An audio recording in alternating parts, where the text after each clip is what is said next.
يا أيها الذين آمنوا استجيبوا لله وللرسول إذا دعاكم لما يحييكم صلوات محمد علیہ۔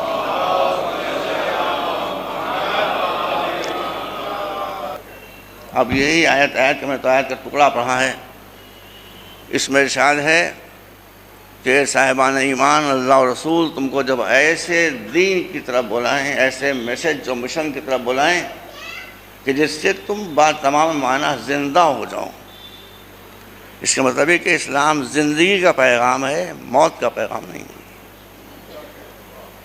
اگر کوئی اپنے کو مسلمان کہہ کے مردوں کی سی زندگی گزار رہا ہے تو اس کو اسلام کی معرفت نہیں ہے۔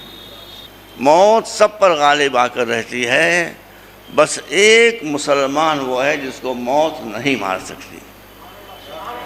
میں اس کی تشریح ابھی آپ کے سامنے کرتا ہوں، بشرطے کہ واقعی اگر مسلم ہے تو موت اس کو نہیں مار سکتی۔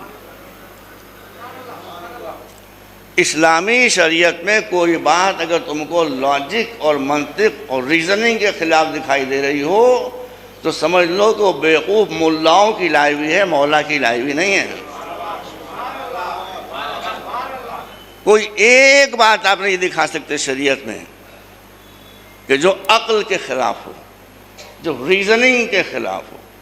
چھٹے امام نے فرمایا ہے، چھٹے امام نے بتاتا ہوں میں تم کو، مولا نے فرمایا ہے اسلام کا ہر اصول اور اسلامی شریعت کی ہر اصل ایک حکمت کے اوپر ہے، ایک وزڈم پر ہے۔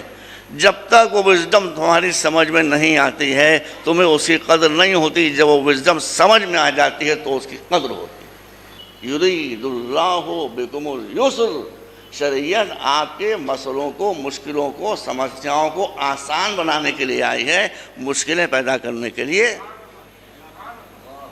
نہیں آئی ہے۔ اب جہالت کی بات آپ کو دکھاتا ہوں۔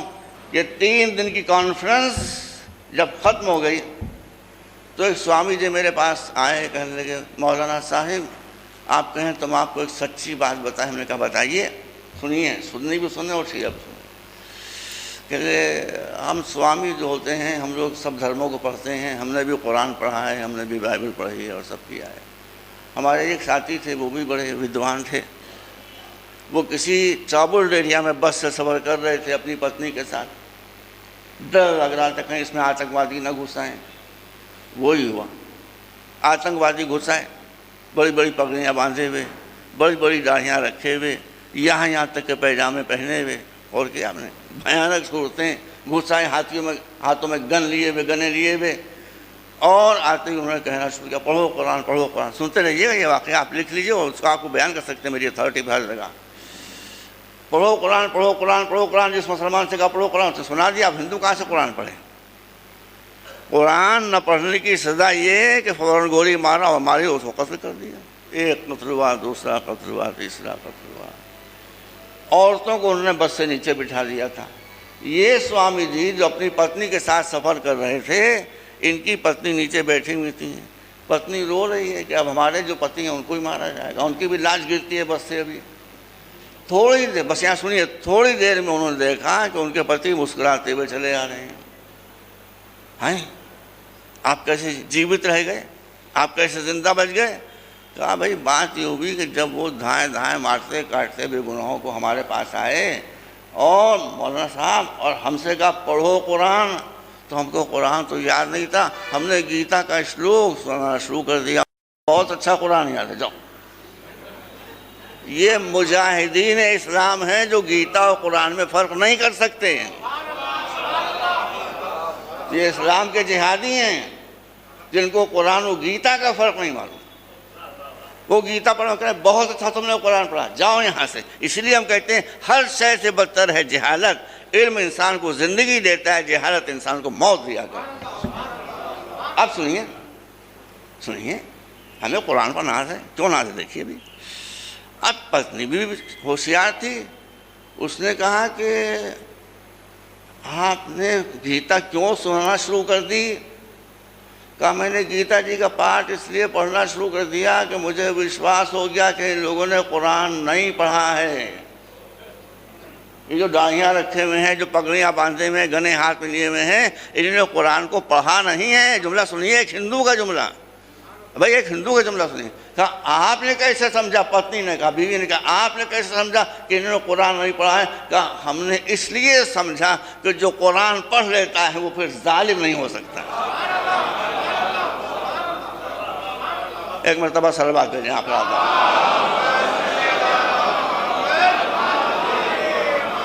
ارشاد ہے وَلَا تَهِنُوا وَلَا تَحْزَنُوا وَأَنْتُمُ الْأَعْلَوْنَ إِن كُنتُم مُؤْمِنِينَ۔ مقابلے کی طاقت، تمہارے مخالف طاقتیں کتنی ہی طاقتور ہو جائیں، کتنے ہی سورسفل ہو جائیں، دنیا کی سب سے بڑی طاقت ہو جائیں، لیکن کوئی فکر کی بات نہیں ہے۔ رنج نہ کرو، حزن نہ کرو، پریشان نہ ہو۔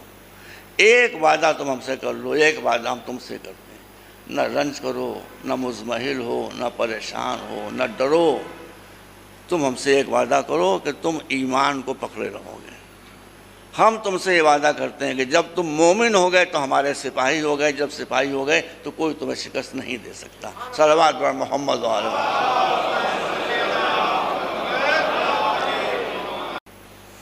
میں بس ایک بات آپ کے سامنے بتا دوں، ہم مولا علی کا دامن تو چھوڑ نہیں سکتے۔ دیکھیے امام نے فرمایا کہ اگر قرآن کی تفسیر بیان کروں تو اس تفسیر کو اگر کاغذوں پر لکھا جائے تو 70 اونٹوں کا بار ہو جائے گا۔ اس کے بعد مولانا نے سمیٹا، کہا کہ اب یوں سن لو کہ جتنے علوم کائنات ہیں وہ سمٹ کر قرآن میں آ گئے ہیں۔ پورا، میں بھی بتاتا ہوں کہ پورا قرآن سمٹ کر ایک سورہ میں آ گیا جس کا نام ہے سورہ حمد۔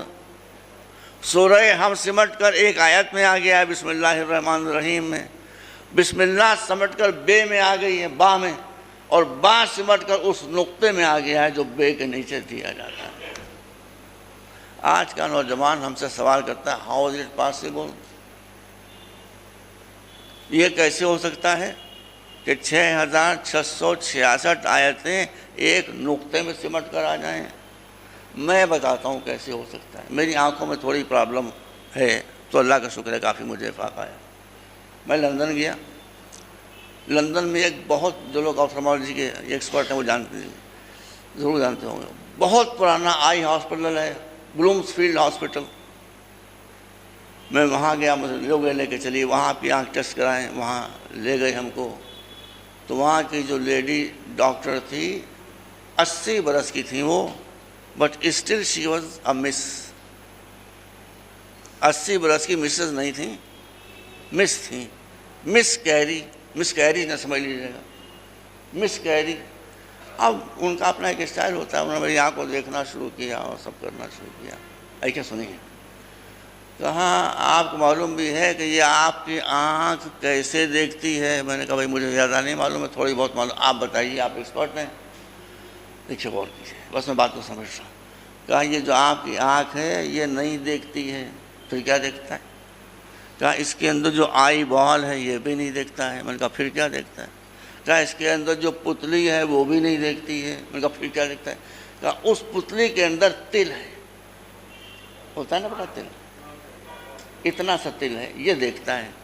ہم کہا ٹھیک ہے آپ ایکسپرٹ ہیں، یہ تل ہی دیکھتا ہوں۔ کہا یہ تل بھی نہیں دیکھتا، پھر کیا دیکھتا ہے؟ یہ اللہ کی قدرت ہے، اللہ کی قدرت کو بھی کب سمجھ۔ کہا کہ آپ کے جو برین کا ڈارکسٹ پورشن ہے یہاں پر، یہاں سے آپ دیکھتے ہیں، یہاں سے نہیں دیکھتے، یہاں سے دیکھتے ہیں۔ وہ خالق نور و ظلمات ہے، وہ اس ڈارکسٹ پچ سے آپ کو دکھاتا ہے۔ کیسے دکھاتا ہے؟ کہا کہ یہ جو اتنا سا تل ہے اس سے آپٹیکل وائرز، نورانی تار یہاں جاتے ہیں، وہ دکھاتے ہیں۔ تو ہم نے کہا کتنے نورانی تار؟ آپ بتائیے، ایک تل کے برابر جگہ ہے۔ ہم نے پوچھا کہ یہ کتنے نورانی آپٹیکل وائرز ہیں جو اس مرکز میں، سینٹر میں جاتے ہیں؟ Would you believe?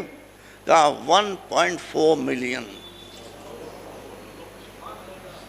بھائی ہم نے سائنس 1.4 ملین آپٹیکل وائرز ہیں جو آپ کے تل سے نکال کر یہاں جاتے ہیں اور یہاں پر دماغ اس کو دیکھتا ہے۔ میں نے کہا اللہ کا شکر ہے کہ مسئلہ اور حل ہو گیا۔ ہم نے اپنے دل میں کہا کیا مسئلہ؟ ہم نے کہا ہم سے لوگ پوچھتے تھے کہ ایک نقطے میں 6666 آیتیں کون سمو سکتے ہیں؟ یہ وہی اللہ ہے جس نے ایک تل میں 14 لاکھ آپٹیکل وائر سمو دیے ہیں۔ جو 14 لاکھ آپٹیکل وائر ایک تل میں سما سکتا ہے، وہ قرآن کے ایک نقطے میں 6600 آیتیں کیوں نہیں سمیٹ سکتا ہے؟